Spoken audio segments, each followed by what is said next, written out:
Many jazz musicians will know the feeling.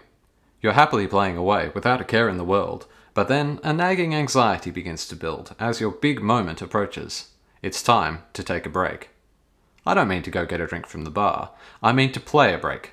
That is, you keep playing while everyone else stops for a few bars. One of the earliest showcases for jazz soloists, breaks are vitally important for all kinds of jazz styles, as Jelly Roll Morton memorably stated.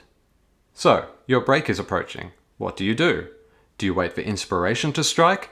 Do you resort to an idea you prepared earlier? All too often I panic and opt for neither, instead producing a jumbled assortment of notes without any clear relation to the beat. I can't be the only musician who's felt the pressure of the impending break, which is, after all, a short amount of time to accomplish a great deal. In the mid-1920s, books like Louis Armstrong's 125 Jazz Breaks appeared, offering one solution for the anxious musician. But instead of just memorizing all 125 of those, I thought it might be interesting to analyze some of the ways musicians have used breaks on records. Amidst the sudden silence of a break, it's tempting to unleash a barrage of notes to fill the space. Of course, clarinetists are particularly susceptible to this, and in the right hands, it's wonderfully impressive. Well-schooled clarinetist Buster Bailey certainly knew how to string notes together, as he does to great effect in the opening chorus of Sweet Emelina, with Clarence Williams. Have a listen to how his triplet break continues the notesy feel of his solo.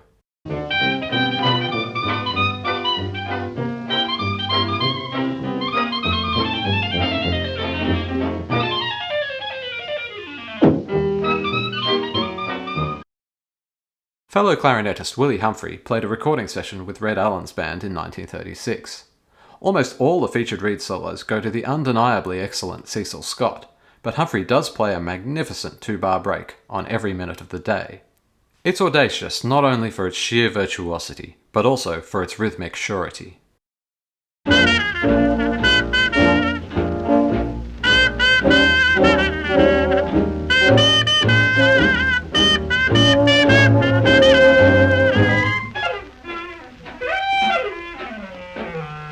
If you ask how much I love you. Of course, one can be tempted to focus on rhythm more than complex melodies. The rest of the band has stopped, so keeping the beat moving can feel vital. Have a listen to Jelly Roll Morton, whose one-note break on Tiger Rag sets a new rhythmic feel that carries beyond the break itself.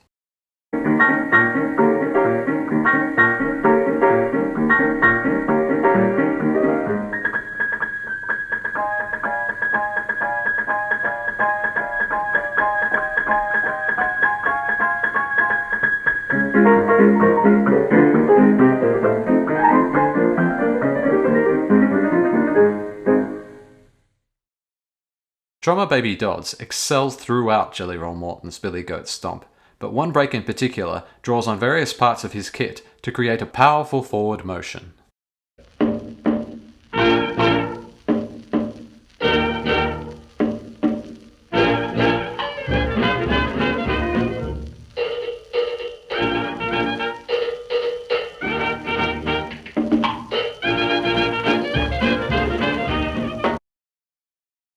Listen to tuba player Barney Dodd on Marbles by Herman Waldman's orchestra. Though likely written by the band's arranger, his four breaks are imbued with a piquant staccato that keeps things moving.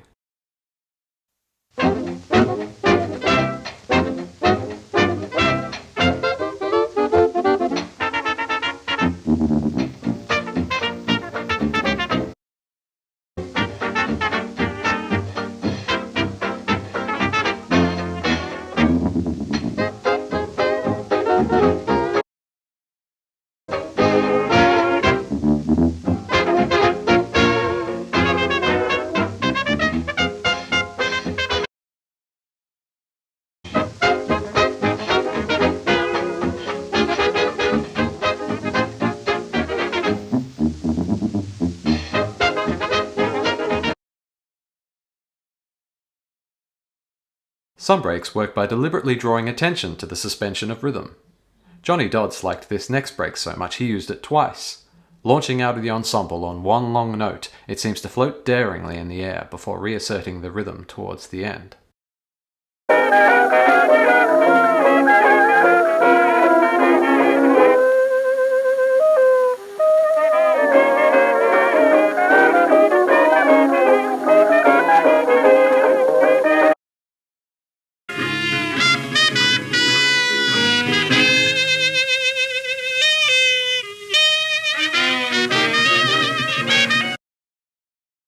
Saxophonist Bob Gordon performs a similar trick in his break on Nay Dearie Nay with Vic Myers.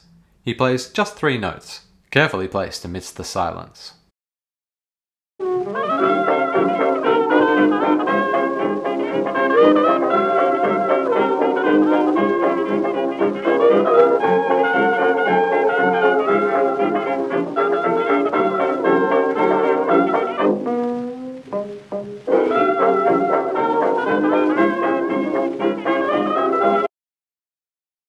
Red Nichols pushes the suspense envelope even further in his break on Miff Moll's original Dixieland one-step.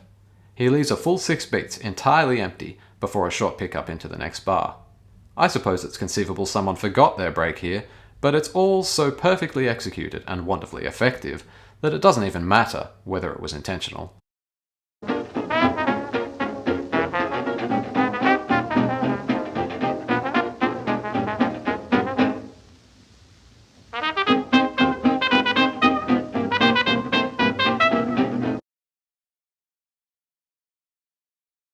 Another tactic for breaks is to mess about with the harmony of the song, freed from the presence of the other musicians. One of my favourite breaks in this style is by guitarist Dick McDonough on Riverboat Shuffle with Red Nichols.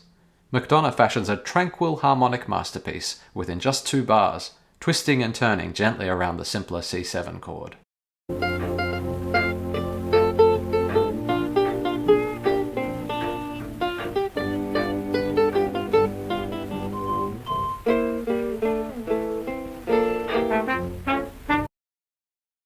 Lester Young's 4-bar breaks on Ad-Lib Blues with Benny Goodman also take us via the scenic route. Listen to him as he rises and falls through various diminished patterns on each break.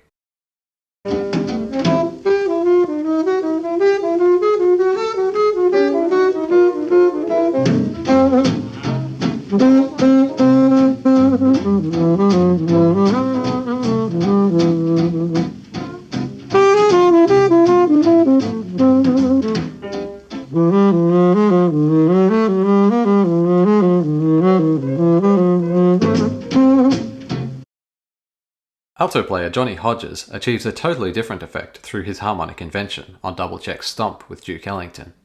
He makes the hair on the back of our necks stand up by disregarding the C7 entirely, repeatedly playing a C sharp instead and drawing on tritones. Forget blue notes, this is a red note, and it's electrifying.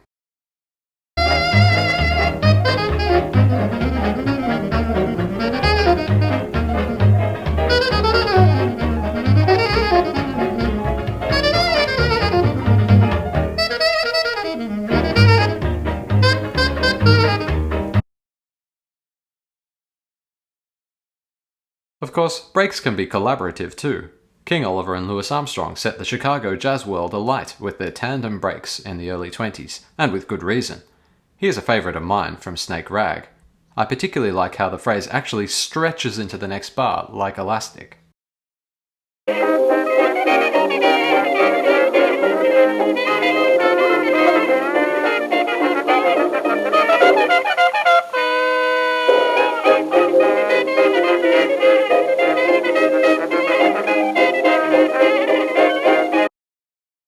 One musician friend told me he was first hooked on early jazz when he heard Bix and Bill Rank's Chase break on At the Jazz Band Ball.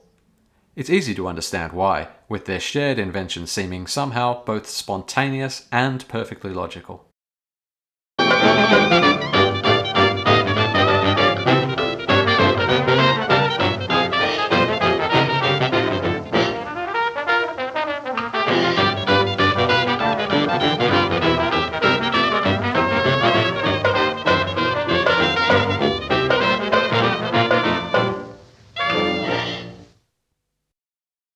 When arranging for bigger bands, it's obviously a treat to orchestrate breaks for many horns. Here's a classic example from Benny Moten's Lafayette.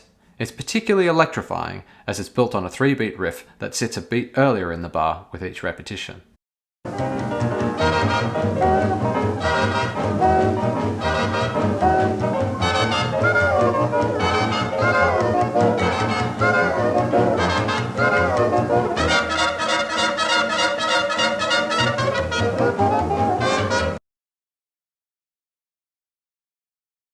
All of these examples function beautifully within their contexts to achieve different ends, so it seems there's no single right way to play a jazz break.